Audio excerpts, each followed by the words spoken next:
Bueno, pues buenas tardes a todos y a todas y vamos a comenzar.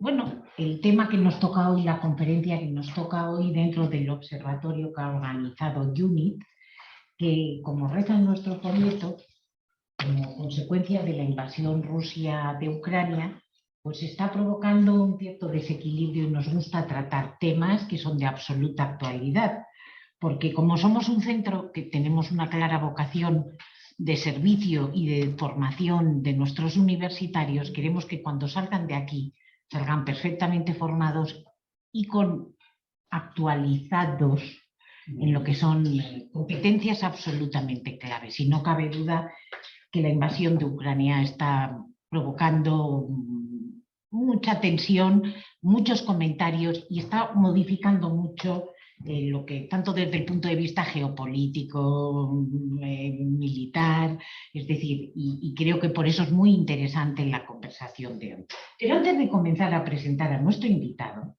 yo quiero agradecerle. Bueno, primero quiero excusar a nuestro director, que está indispuesto y no ha podido venir, pero quiero agradecerle especialmente al rector de la Universidad Rey Juan Carlos que nos acompañe esta tarde. Es un placer que haya podido venir aquí y además acompañado de tan buena gente. Por lo tanto, es un placer que esté hoy aquí y que podamos contar con su presencia.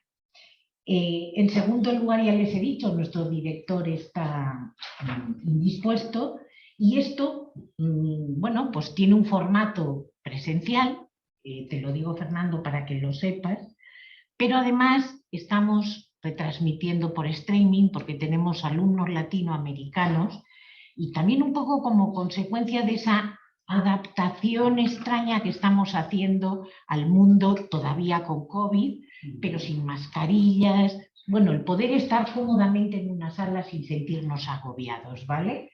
Y yo creo que desde ese punto de vista estamos cómodos, pero que sepas que nos están escuchando en Latinoamérica. Bueno, yo voy a explicar al conferenciante de hoy. Ha sido un placer conocerlo, quiero indicarles a todos. Es Fernando Gutiérrez Díaz de Otazu, es general de división. Es una persona con una trayectoria amplísima dentro del mundo de lo que es el ejercicio académico militar. Ha estado en todas aquellas misiones que podamos pensar que se han producido en el último, finales del siglo XX, principios del XXI. En todas ellas ha estado Fernando. Ha sido un placer porque además, sí, casi todas. Bueno, has estado en Líbano, en Angola, en fin, has estado en un montón de... Sí, has estado en todos. Entonces, yo creo que es de especial importancia que esté porque tiene un amplio conocimiento. Pero además es un hombre que en este momento deja de ser general del ejército, se jubila, pero se compromete con los ciudadanos y decide que él tiene una vocación, que es la de dedicarse al servicio público, porque realmente está haciendo un gran servicio público, y es presentarse en unas elecciones generales, y en estos momentos es diputado. Pertenece a todas las comisiones que hayamos conocido también desde el punto de vista de defensa en el Congreso de los Diputados por el Partido Popular, y por lo tanto tiene una apreciación y un conocimiento de qué significa que en Europa tengamos una defensa común. Yo no me quiero enrollar mucho y me gustaría que él fuera quien hablara de qué significa el por qué desde la invasión de la Federación Rusa a Ucrania hemos modificado ese concepto de defensa europea. Es decir, algo que se ha debatido constantemente, pero que nunca, como en este momento, creo que ha estado tan presente en la mente de todos los ciudadanos. Por lo tanto, Fernando, la palabra es tuya. Un minuto, que me he olvidado de una cosa. Todos los que nos están escuchando pueden formular preguntas.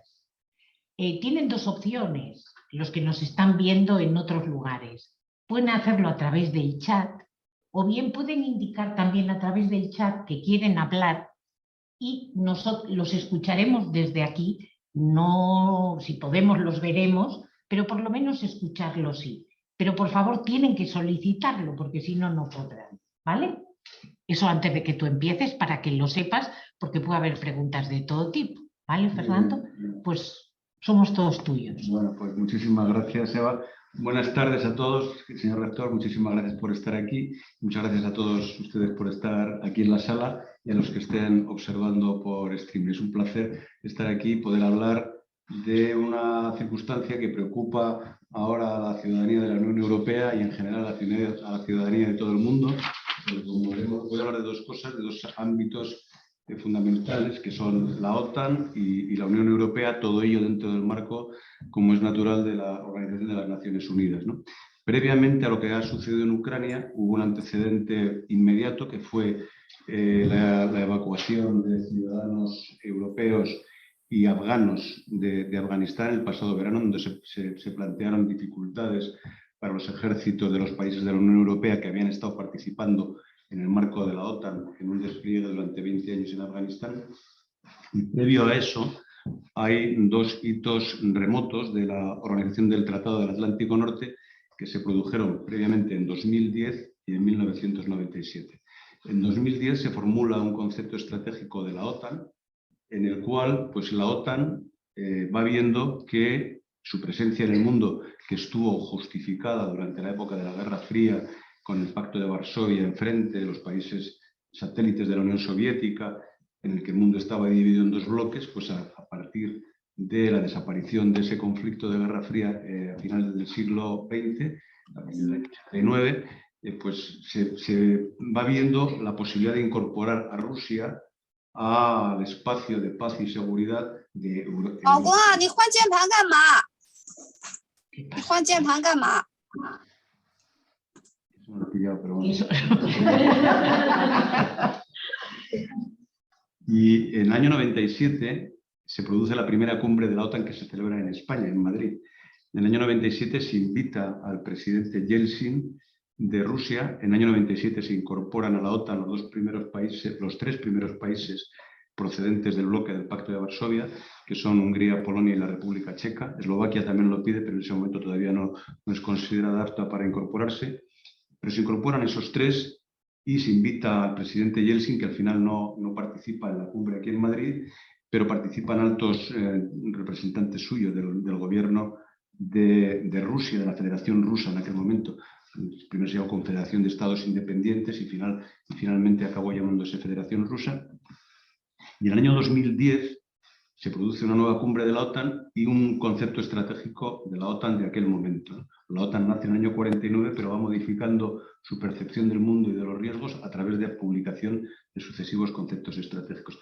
En el concepto estratégico del año 2010, la OTAN plantea una aproximación a Rusia y la generación de un espacio de estabilidad, paz y seguridad en el continente europeo, merced al cual pues no iba a hacer falta en el futuro tener una presencia física potente de los Estados Unidos y de los ejércitos de la OTAN en el continente europeo, porque todo iba a evolucionar amigablemente y en buena sintonía. En el año 2014 se produce la invasión, o la entrada, si ustedes quieren, de Rusia en Crimea.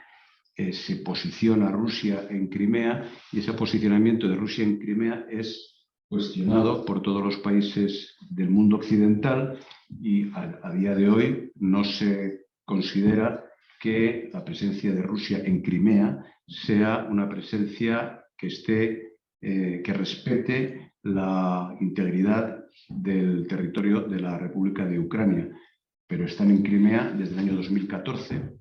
Después se produce la presencia indirecta de Rusia en las dos repúblicas de las que ahora se habla mucho, del este de Ucrania, en la que hay población rusófona y que Rusia considera propia, y todo nos va conduciendo hasta el conflicto en el que estamos ahora, que se inició, como saben, el 24 de febrero pasado. Pero hablaba de un precedente inmediato, que es la evacuación de Afganistán el verano pasado, en donde se pone de manifiesto para las naciones de la Unión Europea que no tienen posibilidades de llevar a cabo actuaciones operativas en el mundo cuando se plantean circunstancias como las que se planteó en Afganistán, de un cambio repentino de un régimen que en principio iba a quedar estabilizado después de la presencia de la OTAN ahí durante 20 años, y de repente ese proceso de afganización que se llama en aquel momento se desmoronó y se volvió a la situación previa a la entrada de la OTAN en Afganistán, que como saben se produjo a consecuencia de los ataques de las Torres Gemelas de Nueva York en el 11 de septiembre del año 2001, y se produjo la invocación, no de los Estados Unidos, que no lo pidieron, pero sí la OTAN invocó, el secretario general de la época invocó el artículo 5, que es el de defensa mutua en asistencia a un aliado agredido, ¿no? Y como consecuencia de esa asistencia al aliado agredido, que habían sido los Estados Unidos, es como consecuencia de lo cual se monta un dispositivo operativo de muchos miles de soldados que se mantienen durante 20 años en Afganistán, al principio eliminando la existencia de células terroristas de Al-Qaeda, pero posteriormente pues procediendo a un proceso de afganización, de democratización del país, de traslado al país de modos de conducta que rescatasen sobre todo pues la presencia de la mujer en el mundo afgano, que estaba anulada, ahora ha vuelto a estarlo, pero durante esos 20 años ha habido un proceso de evolución o de avance hacia una situación radicalmente diferente a la que había, radicalmente diferente a la que hay ahora mismo. Pero en ese momento, cuando se produce esa evacuación, los países de la Unión Europea adquieren conciencia de que no tienen capacidad de llevar a cabo actuaciones operativas para extraer de un país a sus residentes y a los nacionales del país que les habían apoyado sin la presencia de Estados Unidos. Estados Unidos proporciona el transporte estratégico, proporciona la potencia militar para asegurar infraestructuras críticas como el control del aeropuerto, por ejemplo, que era imprescindible para llevar a cabo las actuaciones. Los países europeos, cada uno por su cuenta, no tenían capacidad de hacerlo. Entre todos ellos tampoco tenían capacidad de organizarse de manera armónica, porque como consecuencia de todo lo que he dicho que se habría producido desde el año 97 y del 2010 de pacificación del europeo y de creencia de que esto que está sucediendo en Ucrania no iba a volver a suceder nunca más. La última experiencia que tenemos después de la Segunda Guerra Mundial son los conflictos de los Balcanes, ¿no? que era una desmembración de un país que nació a la sombra de la Guerra Fría, que fue Yugoslavia, después de la Segunda Guerra Mundial, unificada por Tito, pero después de la caída del muro de Berlín empieza a desmembrarse y se produce un conflicto en el seno del centro de Europa, pero es un conflicto interno, digamos, un conflicto civil dentro del propio país con apoyos externos de Yugoslavia, de Serbia, en fin, de los países del entorno, pero no es una invasión como se ha producido ahora, que nos rememora, nos lleva a las épocas más oscuras de la Segunda Guerra Mundial, cuando se produce la invasión de Polonia, la anexión de los Sudetes en Checoslovaquia y todo aquello que es de hace mucho tiempo para los europeos. Hoy lo volvemos a vivir. Pero vivíamos en ese momento en el que queríamos que esto no iba a volver a suceder. Entonces la Unión Europea se planteaba su presencia en el mundo de una manera fundamentalmente económica, competidora con los otros poderes económicos que se mueven por el mundo, pero con muy poca necesidad de tener que hacer presencia militarmente potente. Pero en el caso de Afganistán se empiezan a plantear dudas de nuestra capacidad, la capacidad operativa de la Unión Europea. Y entonces se empieza a vislumbrar la necesidad, en aquel momento, el alto representante de la Unión Europea para la política exterior y de seguridad común empieza a hablar de la necesidad de utilizar lo que el señor Borrell, que es esta persona que acabo de mencionar, llamaba utilizar el lenguaje del poder, que es lo que utilizan las potencias como Estados Unidos, que tienen presencia global en el mundo, y la Unión Europea no lo tiene. Empiezan a hablar de la necesidad de disponer de un ejército europeo, de una organización militar que sea capaz de trasladar al mundo su presencia en respaldo a su actividad diplomática, económica, política, social, con los que la Unión Europea quiere interactuar y para lo cual percibe la necesidad de disponer de fuerza para cuando se planteen circunstancias como la del repliegue de Afganistán. Y se empieza a hablar de esta creación de un ejército europeo. Inmediatamente es descartado por dos condicionantes fundamentales. El primero de ellos es que un ejército europeo prevé la existencia de una visión del mundo exactamente igual en todo el ámbito de la Unión Europea. Como estamos viendo ahora mismo, Alemania, por ejemplo, tiene unos condicionantes por sus pactos o por sus dependencias energéticas de Rusia que no tiene España. La visión de los países de la Unión Europea con respecto a su entorno estratégico no es compartida. En otras palabras, la política exterior y de seguridad común es la menos común de las políticas de la Unión Europea, que se llama común, porque los países tienen mucha solvencia, todos ellos, y mucha interacción con diferentes actores estratégicos en todo el mundo.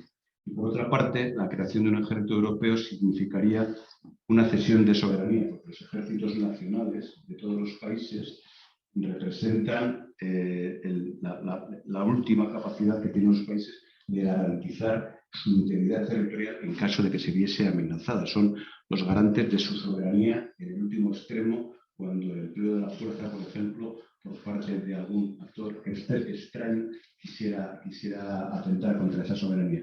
Entonces eso dificulta que se constituya un ejército europeo. Entonces empieza a hablar de una cosa que es la brújula estratégica, que es el concepto que ha acuñado la Unión Europea y que ha publicado el 21 de marzo, que trata de plasmar cómo afronta la Unión Europea de ahora hacia el futuro, concretamente hasta el año 2030, de momento, con revisiones a partir del año 2025, cómo enfrenta su futuro desde esta óptica de la seguridad. Y entonces, el 21 de marzo, se promulga la brújula estratégica que, previamente a la invasión de Ucrania por parte del ejército de la Federación Rusa, no de Rusia, sino del ejército de la Federación Rusa, dirigido por el jefe de Estado de la Federación Rusa, que es el presidente Putin.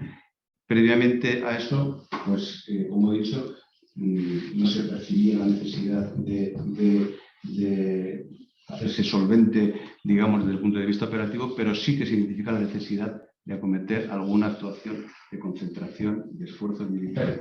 Y ya se hablaba entonces de la brújula estratégica y se manejaba un concepto que era la autonomía estratégica, que para algunos países como Francia representaba una posibilidad de que la Unión Europea se pudiese emancipar de la omnipotente presencia de los Estados Unidos en todos y cada uno de los asuntos militares que concerniesen a la Unión Europea.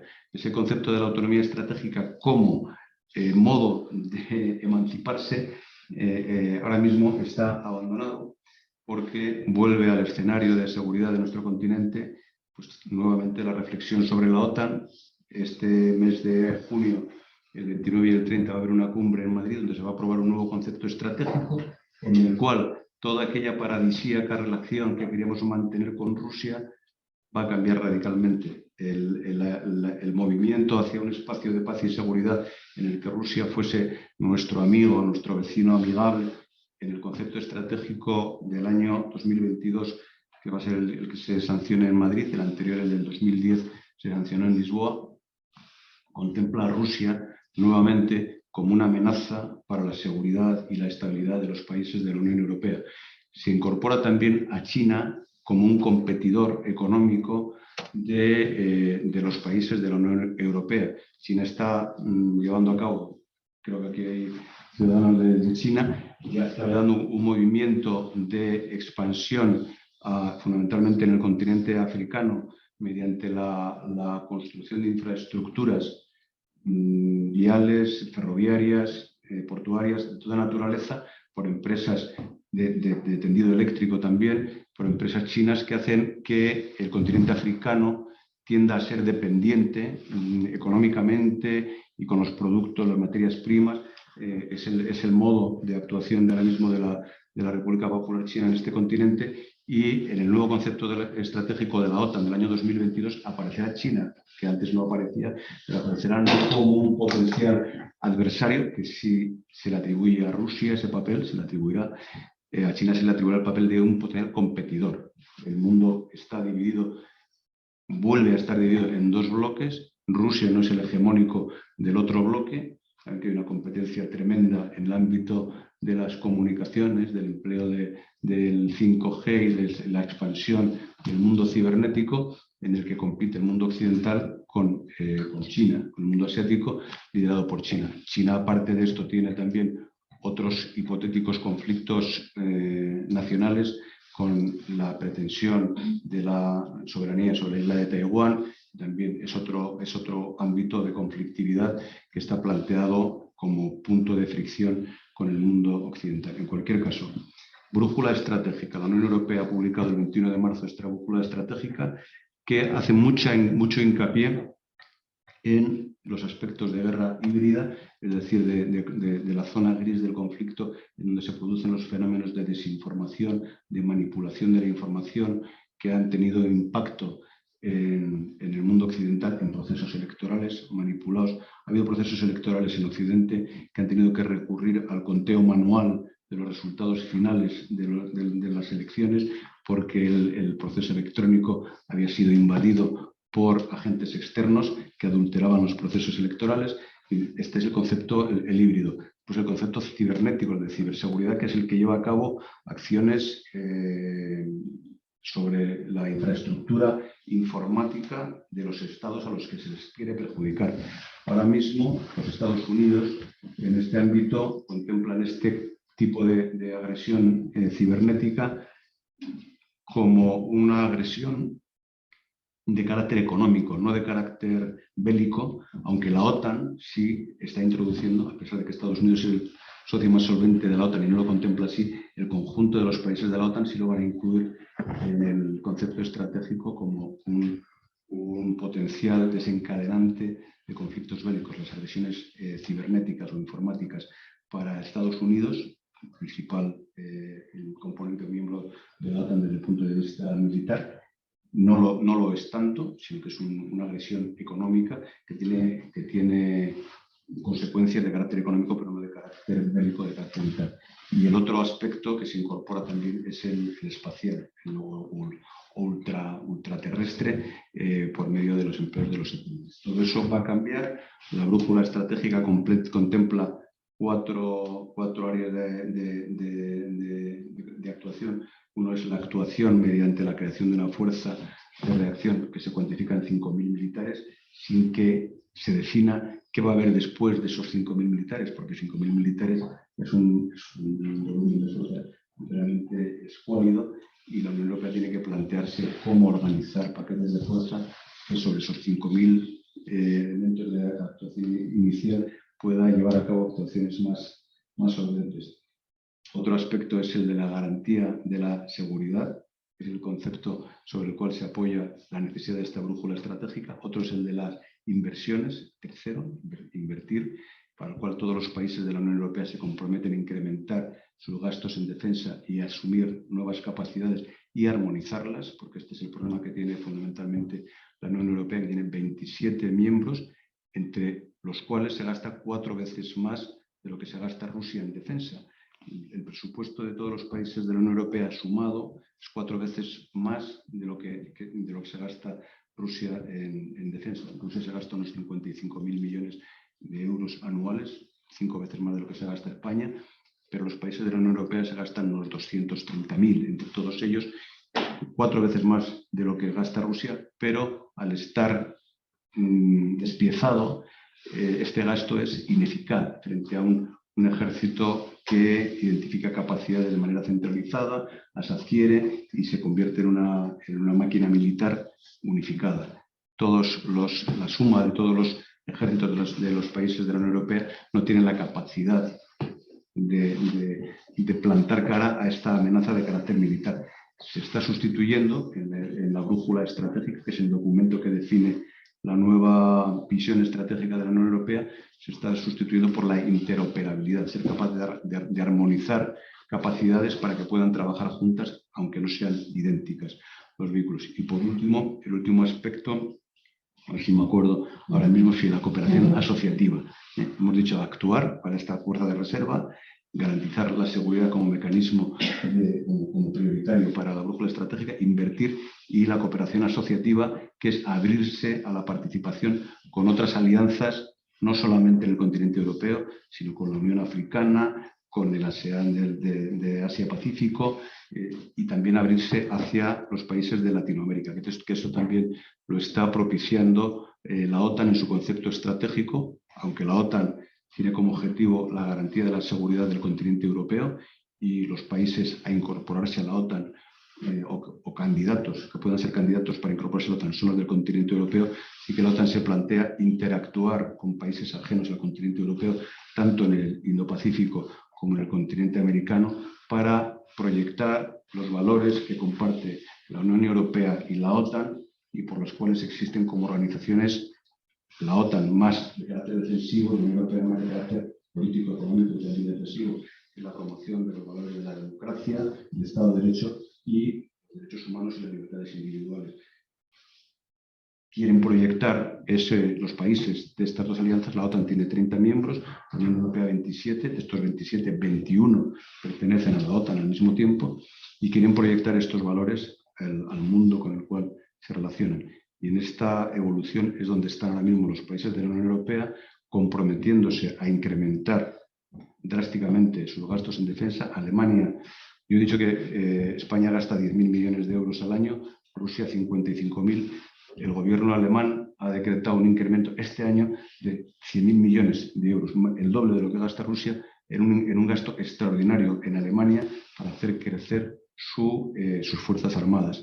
Y a partir de ahí mantener el objetivo de todos los países de la Unión Europea de avanzar hacia el 2% del Producto Interior Bruto de cada país. En España estamos en el 1% desde hace muchos años, pero siempre con la demanda de la OTAN y también interna por parte de nuestro país de incrementar el presupuesto de defensa, que es reducido para las necesidades de interacción de España en el mundo en el que está llamada a convivir en el ámbito de la Unión Europea y de la OTAN. Y en principio, sobre esa base, no sé, supongo que a alguien se le habrá ocurrido alguna cosa para preguntar y podemos avanzar en algo o cambiar impresiones sobre en qué situación se encuentran ahora mismo los países de la Unión Europea, que están planteándose a sí mismo por qué razón. A mí me gusta decir, para acabar ya, hay una pirámide conocida de necesidades humanas, la pirámide de Maslow famosa, que interpreta las necesidades humanas en 5 escalones, el primero de los cuales, el más básico, es en las necesidades fisiológicas, que es respirar, alimentarse, moverse, las necesidades básicas. El segundo es la seguridad física para poder hacer más cosas. El tercero es la socialización. El cuarto es el reconocimiento de la actividad propia. Y el quinto es el de la autorrealización, la satisfacción personal de poder hacer algo. Mientras el primero, de necesidades fisiológicas, de alimentarse, respirar, y el segundo, tener seguridad para que no te impidan hacer nada más, no estén satisfechos, todo lo demás es superfluo.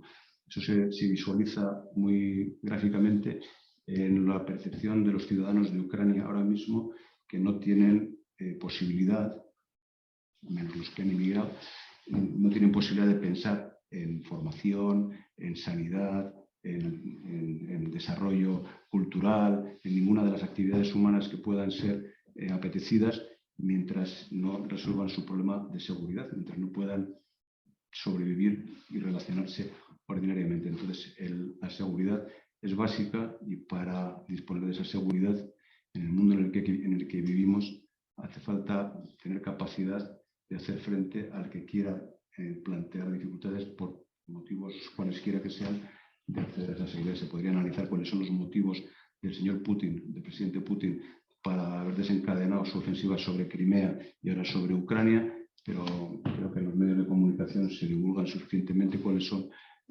los sueños del señor Putin. Son semejantes a los de Adolfo Hitler en la Segunda Guerra Mundial. Hitler pensaba que la finalización de la Primera Guerra Mundial y los acuerdos de Versalles habían dejado a Alemania en una situación que Alemania no merecía. Es lo que piensa el señor Putin de la finalización de la Guerra Fría, de la caída del muro de Berlín y de la generación de la Federación Rusa. Rusia está en un sitio, como consecuencia de haber perdido la Guerra Fría, en el que Rusia no merece estar y tienen que recuperar la personalidad internacional que Rusia merece. Es en esa situación en la que se encuentra y por lo que lleva a cabo las acciones que lleva y que atentan a la seguridad de países independientes, produce violaciones de fronteras y la forma de hacerlo pues es la bélica y la masacre de personas. Entonces eso es lo que estamos ahora mismo y tratando de resolver, aun cuando creíamos que no iba a volver a suceder nunca más en el continente europeo. Nada más. Bueno, si quieren formular preguntas o responder algo, porque sobre Bueno, muchas gracias, Fernando. Y yo tengo una pregunta que ha llegado por correo electrónico esta mañana y no sé si alguien ha preguntado o que quiere intervenir, ¿vale? Sí que he preguntado que cuánta gente estábamos conectada, porque claro, este tipo de formato puede dar lugar a equívocos, ¿no? Y entonces sí que me han respondido que estaban, en el momento en que yo he preguntado, teníamos 125 personas que estaban conectadas siguiendo la charla, ¿vale? Con lo cual ha sido un placer. Yo tengo una pregunta, si no hay nada más, Manuel, de momento empiezo, vale. Que llegó por correo electrónico y que yo te formulo. Es decir, habla de la posibilidad de que en los países, es decir, viendo lo que está ocurriendo en Ucrania, si no tuviéramos ejército, no nos atreveríamos a invadir nada. Es decir, ¿no valdría más la pena que los países invirtieran en educación, en sanidad, etcétera, etcétera, antes que en defensa? Pregunta, ¿eh? Yo creo que nadie quiere la guerra, nadie quiere la violencia, nadie quiere que se robe, nadie quiere que se maltrate, nadie quiere que se someta a nadie a ningún trato injusto, pero hay una cosa que existe en el mundo y que es incuestionable: el mal.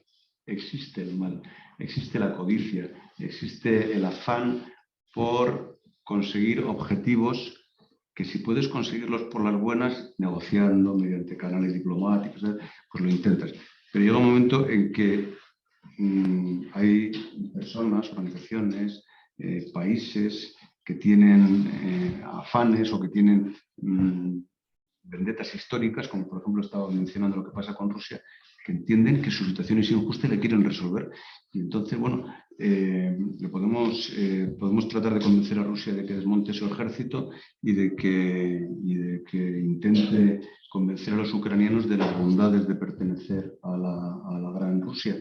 Pero eso se ha intentado. Y entonces, cuando esas cosas no funcionan, no queda más remedio que defenderse. En una sociedad como la nuestra, por ejemplo, el hecho de que desapareciese la policía no haría desaparecer al delito. Oye, si nos quitásemos todas las policías, a lo mejor desaparecen los delitos. Porque, ¿no? Las policías existen porque existe el delito. Los ejércitos existen porque existe la violencia. Los ejércitos no utilizan violencia, utilizan fuerza. Es distinto, y esto es importante matizarlo, el empleo de la fuerza al empleo de la violencia. El empleo de la violencia es un empleo de fuerza descontrolada y con intenciones perversas. El empleo de la fuerza es un empleo legal y regulado por las normas de los países que disponen de ejércitos para hacer frente al empleo de la violencia contra ellos. Entonces, el hacer desaparecer, aparte de que el mal existe, hay otra verdad básica, que es que las armas son inofensivas. Es importante hacerlo saber, porque si no hubiese armas no habría delitos. El primer delito de la historia de la humanidad, el primer asesinato, se cometió, según dice la tradición verbal, con la quijada de un burro, ¿no? Por un asno. Cuando la Biblia, me parece que no lo dice literalmente, pero la tradición verbal nos ha hecho llegar a la quijada de un asno. Poco después, un joven israelí mató a un gigante con una pedrada dada en la frente con una honda, ¿no? Y a partir de ahí hemos ido evolucionando, la historia de la humanidad ha ido evolucionando mediante mecanismos de acción o reacción, haciendo crecer. Si desapareciesen hoy mismo todas las armas, desaparecen las armas, volveríamos a comenzar con el que tuviese más fuerza, impondría su voluntad, y el que tuviese menos fuerza diría, bueno, para estos que son muy fuertes voy a diseñar algo que me proteja de estos que son muy fuertes y quieren imponerme su voluntad. Y empezaríamos nuevamente con toda la cadena, reproduciríamos, creo yo, el proceso por el cual hemos llegado aquí, y por eso es por lo que existen ejércitos, para hacer que lo que se imponga en el mundo no sea la voluntad de los más fuertes, sino la voluntad del imperio, de la ley y del derecho. Los ejércitos están sometidos a la legalidad internacional, a las leyes de esos países. El empleo de la fuerza por parte de los ejércitos es un empleo legal, controlado por las normas legales dadas por los países. Y los ejércitos, como es el caso del Ejército de España, forman a ciudadanos ordinarios en una serie de valores para la defensa de una serie de principios y he dicho cuáles son los valores y los principios para los cuales los países de la OTAN y de la Unión Europea dedican a sus ejércitos para la defensa de la democracia, del Estado de Derecho, de los derechos humanos y de las libertades individuales. Y para eso es para lo que nuestros países se dotan de ejércitos. Una pregunta, ¿se puede? Sí, claro. Sí, por favor. Estoy de acuerdo con lo que dices, pero también hay que entender, o sea, también históricamente hablando, Rusia quiere recuperar la gloria de los zares, la gloria de la Unión Soviética, pero también la OTAN es parte también de ese pasado histórico, porque la OTAN se creó como la Organización del Tratado Atlántico Norte para un poco la lucha contra la Guerra Fría. Es decir, que en cierta medida la OTAN, cuando cayó la Unión Soviética, debería haber caído. No puede decir también que ese momento, o sea, que está claro que el responsable lo tenemos claro todos y todo está muy claro, pero también ese meter a la OTAN dentro de lo que fue Ucrania fue también un poco una injerencia de Estados Unidos realmente en políticas que no son las que a ellos también realmente deberían estar ahí, vamos, más o menos. La OTAN no está en Ucrania. Ucrania no forma parte de la OTAN. La OTAN, cuando cae el muro de Berlín y cuando finaliza la Guerra Fría en el año 89, tiene la configuración que tiene y tiene una política de puertas abiertas. Los países que quieren formar parte de la OTAN, por alguna razón, hay que preguntarse por qué razón Polonia quiere formar parte de la OTAN. ¿Por qué razón la República Checa quiere formar parte de la OTAN? ¿Por qué razón Hungría quiere formar parte de la OTAN? ¿Por qué razón Bulgaria quiere formar parte de la OTAN? ¿Por qué razón las repúblicas bálticas quieren formar parte de la OTAN? ¿Por qué razón hoy, en 2022, Suecia y Finlandia quieren formar parte de la OTAN? ¿Por qué razón Ucrania quería formar parte de la OTAN?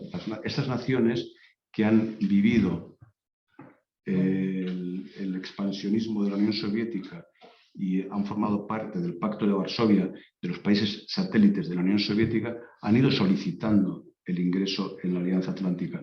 La Alianza Atlántica es una alianza que nace en el año 49, después de la Segunda Guerra Mundial, para defender los principios que ya he repetido, y no ha llevado a cabo ninguna acción ofensiva de ocupación de ningún territorio. La Alianza Atlántica no ha entrado en ningún territorio a instalarse para poner sus misiles, como dice Rusia.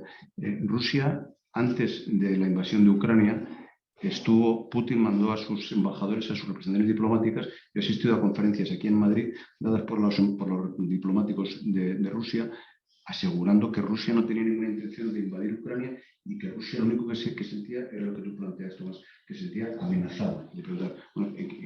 Amenazada, y yo le pregunté, ¿cuál es la amenaza que siente Rusia por parte de la OTAN? ¿Cree Rusia que la OTAN le va a bombardear? ¿Cree Rusia que la OTAN le va a invadir? ¿Que va a ocupar el Donbass? ¿Que va a ocupar Ucrania? España es parte de la OTAN. Nosotros no estamos invadidos por la OTAN. Nosotros estamos en la OTAN porque queremos. Nos incorporamos a la OTAN en el año 82 de una manera. En el año 86, el presidente González, que había ganado las elecciones en el año 82, con una política, con una propuesta a la ciudadanía de salir de la OTAN, que era lo que se planteaba en aquel momento, llega a la convicción de que lo que le conviene a España es permanecer en la OTAN. Y entonces se organiza un referéndum en el cual el gobierno del país apoya que España permanezca en la OTAN en unas condiciones determinadas, no formar parte de la estructura militar, mantenerse desnuclearizada, reducir progresivamente la presencia de los estadounidenses en las bases españolas de su conjunto y no entrar en la estructura militar integrada. Y eso es como se aprueba, una cosa que se llaman entonces acuerdos de coordinación, y eso se produce del año 86 hasta el año 97. En el año 97 el gobierno de España solicita a la OTAN entrar en la estructura militar integrada. Para los militares españoles, estar en la OTAN y no formar parte de la estructura militar integrada era dar mucho, recibir poco. Es la medalla de la madre, ¿no? Dar mucho, recibir poco. Y entonces decían, bueno, es que nosotros tenemos que recibir más. España no consume seguridad. España es un aportador de seguridad a la OTAN porque no somos un país que tenga una amenaza como tienen los países del este de Europa, que tiene una amenaza relacionada con, en realidad ahora mismo, las repúblicas bálticas. Yo voy la semana que viene a Letonia. Nosotros tenemos una unidad española desplegada en Letonia hace unos años porque los letones se sienten amenazados. Sienten que Putin, que Rusia, puede invadirles, puede mandar su ejército La OTAN nunca ha hecho eso. Entonces lo que hace la OTAN es responder a las peticiones de países que quieren incorporarse. Tiene una política de puertas abiertas en determinadas condiciones, porque si un país tiene un conflicto vigente, Ucrania hoy no puede entrar en la OTAN, porque tiene un conflicto abierto, así de marido. Lo que hace la OTAN es respaldar al gobierno de Ucrania, sus países, los países miembros, no la OTAN, sino los países miembros, son los que están mandando apoyo a instancias de la OTAN, a instancias de los socios de la OTAN. Dicen, oye, no es bueno que uno se retrate más que el otro, vamos a retratar todos, para que la respuesta del mundo sea lo más global y universal posible, para que Rusia entienda que lo que está haciendo es rechazado por la mayor parte de los países del mundo. Entonces, Rusia utiliza mucho este pretexto de decir, no, es que cuando se les preguntaba a los diplomáticos, que no acabó la frase, ¿y cuál es la amenaza que siente Rusia por parte de la OTAN? La respuesta era siempre la misma que siguen utilizando hoy, existencial. Existencial. El uso del armamento nuclear para Rusia, de acuerdo con su normativa, solo se justifica cuando la existencia del Estado se ve amenazada. ¿Cuándo se ve amenazada la existencia del Estado para Rusia? Pues es interpretado. Lo interpreta cuando lo que él llama los que hablan ruso, que para él son rusófilos, aunque ellos se consideran solo rusófonos en Ucrania, pues no forman parte de Rusia. Muy bien, muchas gracias. Por ponerte en antecedentes, la semana pasada tuvimos aquí a Gil Robles y estuvimos hablando de un tema absolutamente diferente, no estuvimos hablando de derechos humanos. Y hubo un tema que sacó el doctor Gil Robles que fue muy interesante, entiendo yo, porque hubo una pregunta que se le formuló sobre, es decir, ¿qué pasaría o cómo se debía afrontar la reconstrucción de Ucrania? Es decir, se hablaba de qué ocurriría cuando acabe esta invasión, ¿no? Y entonces él dijo que, bueno, que tendrían que dar una serie de condiciones, es decir, estuvimos hablando de otros temas, y apuntó un tema que me pareció interesante, y es que tan importante era reconstruir Ucrania como que Europa reconstruyera la relación con la Federación Rusa.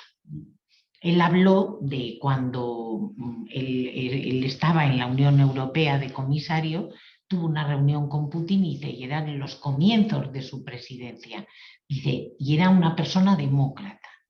¿Cómo se produce ese salto de una persona demócrata a que ahora en estos momentos veas lo que tú estás diciendo, ¿no? Es decir, tengo que invadir esa parte porque pierdo, mi federación está perdiendo poder. Es decir, ese salto a mí me parece tremendo, ¿no? Bueno, ese sentimiento demócrata era muy débil, ¿no? No, yo creo que es genuino. Lo que ocurre es que en todo país hay un montón de sinergias internas. Yo estoy convencido que el ejército ruso, si se habla con los soldados jóvenes, tendrán una visión de su presencia en el mundo diferente a la que tendrán sus generales, que soñarán con la época en la cual ellos eran un potente poder militar, que tenía una presencia en el mundo, y entonces pues, ellos ejercen en el interior de su país su influencia sobre el presidente, y el presidente tiene también su propia visión de su gran país que se ha visto relegado a una potencia de segundo orden, con muchas dificultades económicas, que tiene materias primas, que es de lo que vive, de la venta de sus materias primas, pero claro, es un país de 140 millones de personas que tiene un Producto Interior Bruto semejante al de Italia. Entonces, nosotros éramos una cosa muy importante y el trato que nos ha dado Occidente después de la Guerra Fría pues nos ha situado en una posición que no es lo que nosotros nos merecemos. Esto es lo que lleva. Tiene potencia militar para hacerlo, tiene potencia nuclear, y después él juega con esas bazas que tiene para ganar hegemonía en el mundo. Yo quisiera, en primer lugar, reconocer su didáctica, para la exposición que ha hecho. Y al mismo tiempo apelar a su experiencia, que ayuda mucho a mirar la tendencia. La tendencia es hija de la experiencia. Y quisiera apelar a esa experiencia suya para preguntarle cuál es la tendencia en la fragmentación que tiene Europa con respecto a lo militar, que muy bien usted lo explicó, pero que sin embargo le ha dado una lección al mundo desde inicio de siglo con respecto a que se dejó la santidad de las monedas de cada país, que la educación ha logrado lo que ningún otro lugar del mundo logró también. ¿Qué perspectiva usted le ve a la integración de Europa desde el punto de vista militar, desde el punto de vista de la defensa de cada uno de sus ciudadanos para evitar los dos niveles en el que está en estos momentos, desgraciadamente, el pueblo ucraniano? Gracias. Muchas gracias.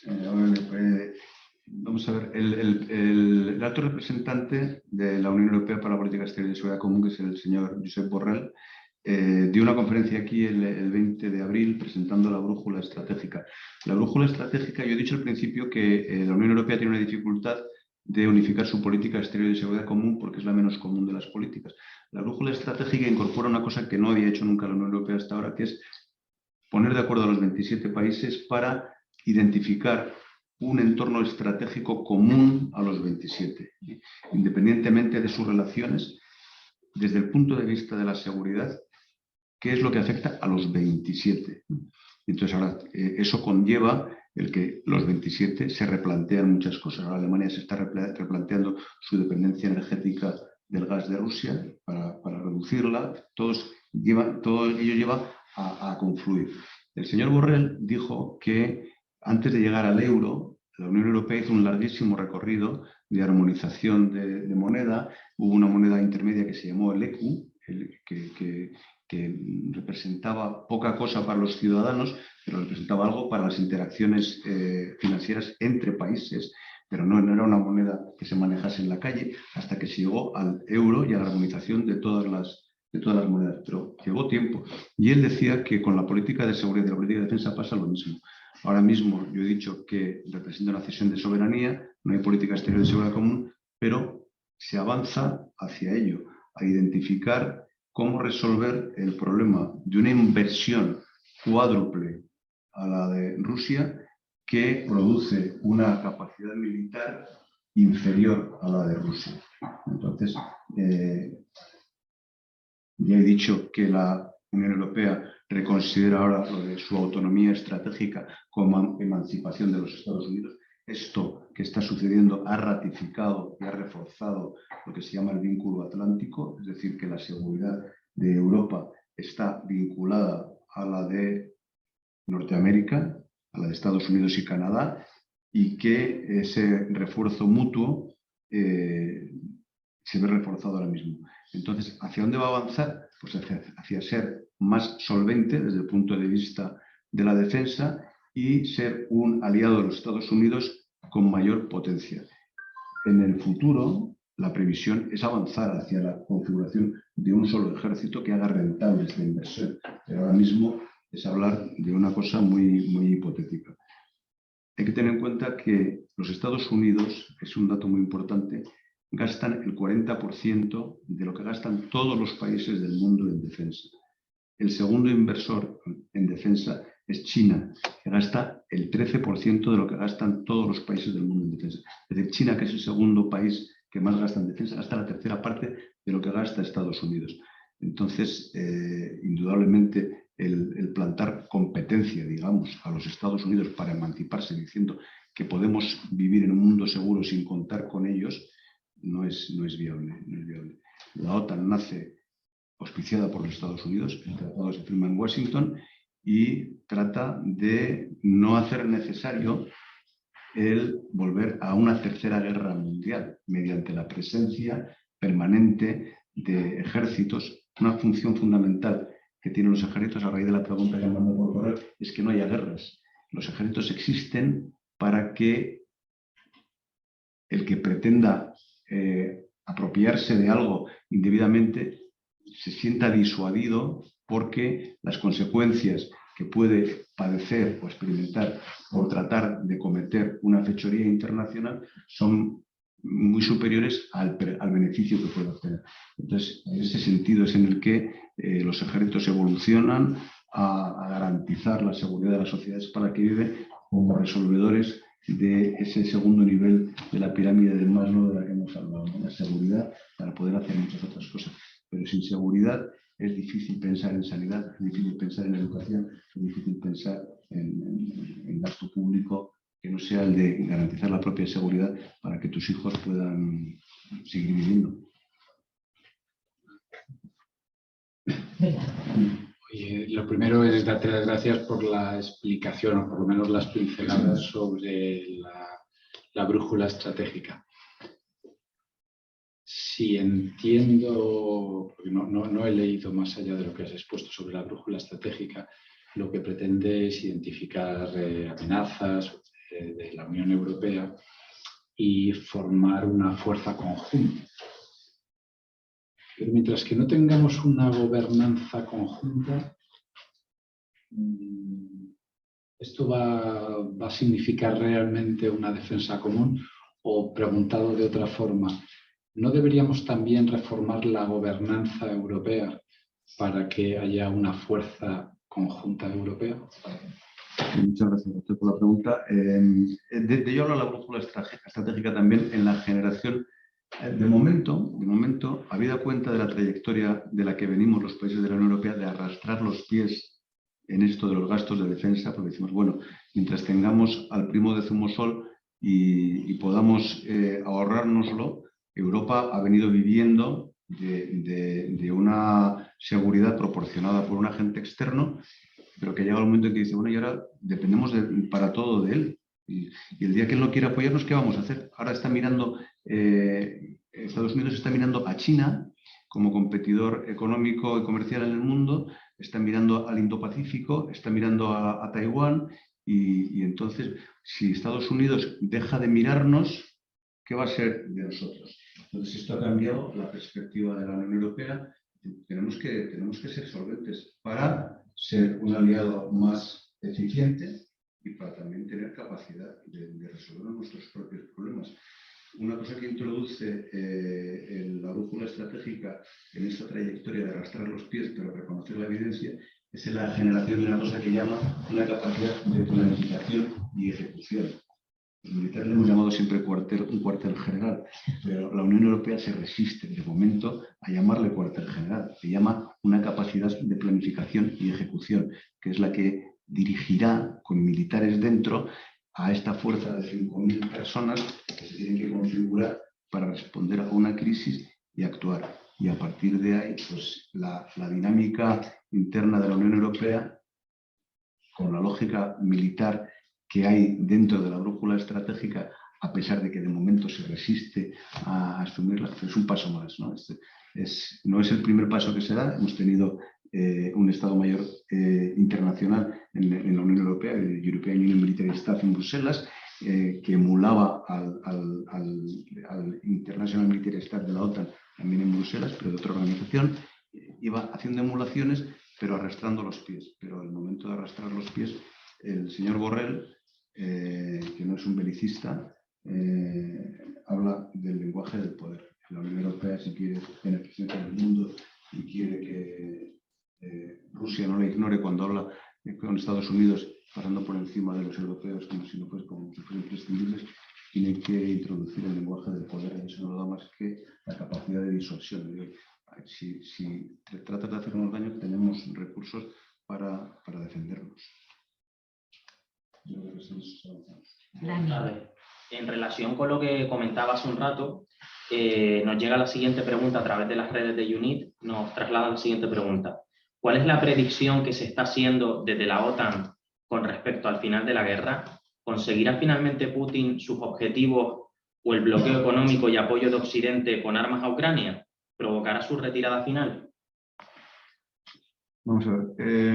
La previsión que hace la OTAN a largo plazo y la Occidente a largo plazo es que Rusia se va a desgastar en este esfuerzo y va a convertirse, si no lo es ya, en un mascarón militar de China.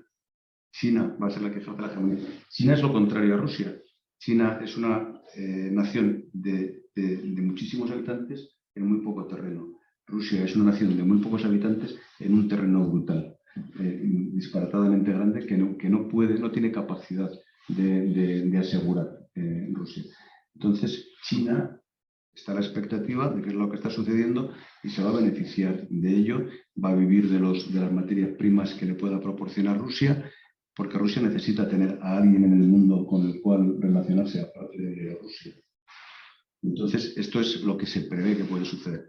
Hay quien dice, bueno, ¿y por qué no se desencadena algo radical? Pues porque todo esto tiene unos hitos que recorrer. La OTAN, Occidente, la Unión Europea no pueden aparecer como los responsables de una escalada de este conflicto. Reaccionan y van proporcionando apoyo a Ucrania en la medida en que puedan respaldar a Ucrania en la defensa de su país.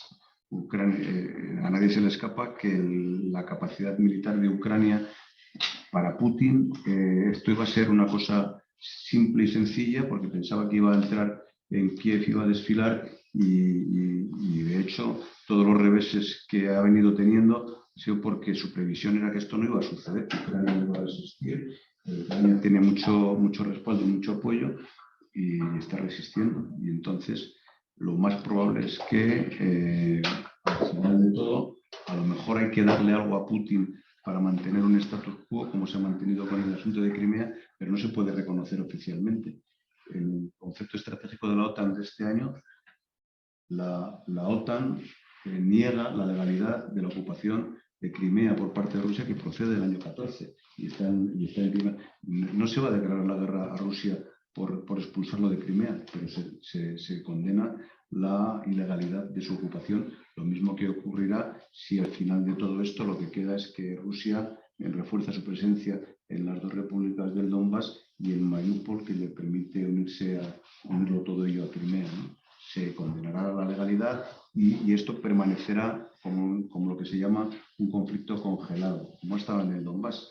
Es decir, una ocupación no reconocida internacionalmente, una presencia no reconocida internacionalmente, con acciones esporádicas de los resistentes ucranianos que de vez en cuando desencadenarán una acción y habrá pues inestabilidad en la región y se mantendrá pues por el tiempo que todos ellos aguanten y que la evolución de la relación internacional pues se modifique. Pero lo más probable es que la situación final de este conflicto es un conflicto congelado que durará en el tiempo, permanecerá en el tiempo. ¿Alguno más, Dani, que quieras apuntar? Pero China tiene mucho que decir en todo esto. Sí, eso se alegrarán nuestros alumnos. De todas formas, también Rusia, o sea, la URSS históricamente cayó por la falta económica, es decir, por intentar competir con Estados Unidos económicamente. O sea, Putin está midiendo bien sus fuerzas a la hora de entrar en una guerra tan económica también. O sea, como tú decías, China va a ser la gran beneficiada porque a fin de cuentas, económicamente China se va a aprovechar. Pero ¿hasta qué punto? O sea, ¿dónde está el punto de Putin en esto? O sea, ¿está megalómano me refiero o...? Bueno, Putin ha tenido la oportunidad, lo tuvo Yeltsin, lo que anunciaba Gorbachev, la orientación de Gorbachev era ser el hermano mayor de Europa, la gran nación de Europa. Pero la evolución se ha tomado por las sinergias internas de las que hablaba, los sueños de algunos de recuperar el poderío militar, el ser la potencia no amiga, sino impositora de sus dictados, porque tenemos materias primas, tenemos un gran ejército, tenemos energía nuclear. A ver, ¿qué se van a creer estos? Nosotros somos la gran Rusia. Pues les ha llevado a un mundo desorientado. De todas formas, la Guerra Fría la ganó el capitalismo y la perdió el comunismo. Eso alguno debería reflexionar sobre eso. ¿El comunismo funciona o no funciona? No sé. Hasta China se ha dado cuenta de que el comunismo tiene laguna. Gracias. ¿No? Así es. Bueno, la OTAN siempre ha sido integrada, en realidad, o sea, desde su construcción ha ido recibiendo países que querían ir. Mientras que Rusia ha ido perdiendo esos países que se querían alejar. Entonces, efectivamente, es una reflexión que deberían hacer los rusos, por qué la gente se quiere ir con la OTAN. Pero has dicho al principio de toda la conferencia algo que me llama mucho la atención. Decías que hay países latinoamericanos en este momento, como hay alumnos allí, que están mirando hacia la OTAN, que si bien no es el objetivo de la OTAN, pero que sí que están mirando hacia la OTAN. Y luego has comentado, obviamente, que es que Estados Unidos empieza a mirar a China. Corremos el riesgo de que gire la bola del globo y que en lugar de estar el centro, como tenemos ahora todos en la idea, en el Atlántico, con una Europa en el centro, y Estados Unidos y Rusia a cada uno de nuestros lados, nosotros aquí, no sé, tranquilamente, eso gire y que Estados Unidos no es que esté mirando, que ya está trabajando por el Pacífico en medio. Entonces, nosotros quedamos, Europa queda absolutamente desplazada. Ahí el papel de Latinoamérica es fundamental. Y la OTAN siempre ha sido integradora. Como española, yo entiendo que, muy europeísta, entiendo que no debemos perder nunca Latinoamérica de la vista, que debemos considerarlo como una parte más de Europa. Deben ser Europa. Debemos compartir, lo he dicho al principio, los valores. ¿No? ¿Qué modelo de sociedad defienden los países que forman parte de la OTAN? ¿Qué modelo de sociedad comparten los países que forman parte de la Unión Europea? Son los valores de la democracia, del Estado de Derecho y de los derechos humanos y las libertades individuales. Todo eso es lo que redunda una y otra vez, cada vez, en este concepto estratégico de la OTAN del año 22, por instancia y por influencia del actual gobierno de los Estados Unidos, se va a crear un centro en el Estado Mayor de la OTAN en Bruselas, que se va a llamar de resiliencia democrática. Bajo el impacto de la invasión del Capitolio del 6 de enero del año pasado, la administración demócrata de los Estados Unidos pretende que los valores democráticos sean el alma mater de toda consideración defensiva de los países de la OTAN y de la Unión Europea. La expansión hacia Iberoamérica, España, tanto en la Unión Europea como en la OTAN, preconiza que se tenga en cuenta dos cosas. La mirada de la OTAN hacia el sur también, hacia el Sahel, y la mirada de la OTAN hacia Iberoamérica, pero no con la finalidad de incorporar países con capacidad defensiva a la OTAN, sino con la finalidad de expandir en el mundo el concepto de la democracia, el Estado de Derecho, en el que viven inmersos los países de la Alianza Atlántica y de la Unión Europea. Considerar que nuestro modelo cultural y en el que vivimos con garantías de seguridad y de desarrollo. Y es lo que se busca en la orientación hacia los países de Latinoamérica. Colombia está incorporada como observador en la Asamblea Parlamentaria de la OTAN, no forma parte de la OTAN. También es observador de la Asamblea Parlamentaria de la OTAN Marruecos, lo es Argelia. La OTAN tiene 30 países, pero en la Asamblea Parlamentaria hay 44 países, hay 14 más que son observadores, amigos, países que comparten la voluntad de avanzar hacia el modelo de sociedad en el que viven los países de la OTAN. Entonces, la OTAN no es meramente una alianza militar que lanza cohetes y misiles, es una alianza política de países que comparten unos valores y que disponen de un sistema defensivo para proteger esos valores. Obviamente lo que menos ha hecho la OTAN ha sido disparar misiles.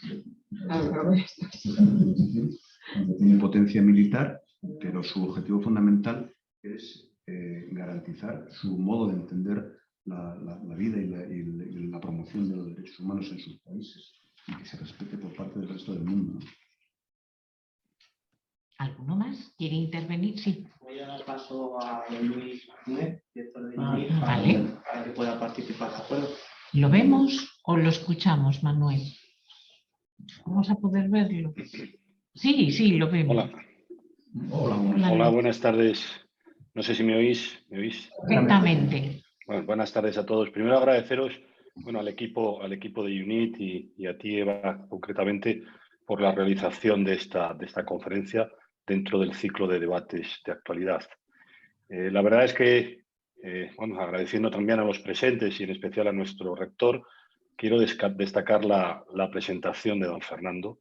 Ha sido realmente brillante, sobre todo porque en su desarrollo toma en cuenta no solo el hecho que estamos viviendo en este momento, sino cómo llegamos a ese hecho. Integra todos los fenómenos anteriores históricamente, y no solo históricamente, sino también con la transversalidad de las situaciones que se producen desde el punto de vista económico, militar, social, etcétera, etcétera, que de alguna manera son capaces de dar una explicación a lo que estamos viviendo. Esto es parte de nuestra misión, de nuestra visión como institución educativa superior. Y en este sentido quiero agradecer las doctas palabras de nuevo de don Fernando. Ha sido realmente muy esclarecedor y desde aquí, desde donde yo estoy, gracias a la tecnología, no he podido acompañarles debido a que estoy con una infección de COVID y no conviene que vaya por ahí contagiando a las personas, pero desde aquí he disfrutado enormemente de esta exposición y bueno, esto nos da un poco la razón de que como institución educativa superior tenemos que seguir tratando de arrojar algo de claridad con un objetivo fundamental, con el objetivo que decía don Fernando, que es defender los valores y lo conseguido en nuestras sociedades democráticas y tratar de que estas guerras sean como ocurrió también en esa Segunda Guerra que creó pues las grandes asociaciones o las grandes uniones como Naciones Unidas, como la OTAN, que bueno, perviven para defender estos valores, ¿no? Muchas gracias. Yo no quiero quitarles tiempo.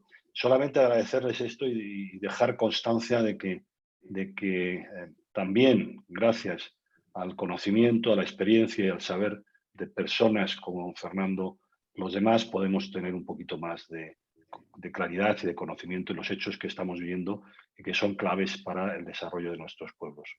Y ojalá sirva de algo este pequeño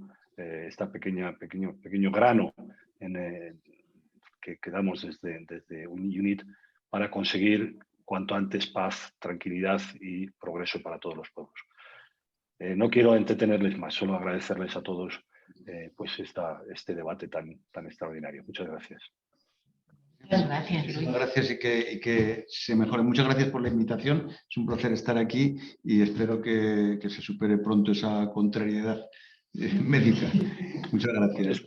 Es parte también de la globalización, esto del COVID. Para que te quedes tranquilo, Luis, hemos atendido muy bien a Fernando. Ha sido un placer estar con él y ponte bien, que te echamos de menos, ¿vale? Aquí, físicamente. Bueno, eso ya no me lo creo tanto, pero sí. muy bien. Que es de verdad, es de corazón, ¿vale? Gracias. Venga, gracias, Luis. Buenas tardes. He visto que estamos ya muchos más de los que he dicho al principio. Sí, pero bueno, llevamos ya 1:10, más o menos nosotros calculamos que esto pueda durar 1 hora. Si han quedado cosas en el tintero, nos las comunicarán y espero que podamos tener una relación mucho más estrecha contigo desde UNIT. Y simplemente pues agradecer a todo el mundo, a los que nos habéis visto desde lejos, a los que habéis estado aquí. Yo creo que ha sido muy entretenido y creo que nos vamos todos con un mensaje. Y es que estar en la OTAN significa defender una serie de valores que no son comunes a las sociedades por lo menos más avanzadas, ¿no? Es decir, hablar de libertad, hablar de solidaridad, yo creo que es importante, y hablar de justicia social. Por lo tanto, muchas gracias, Fernando. Ha sido un placer atenderte y escucharte y estar contigo.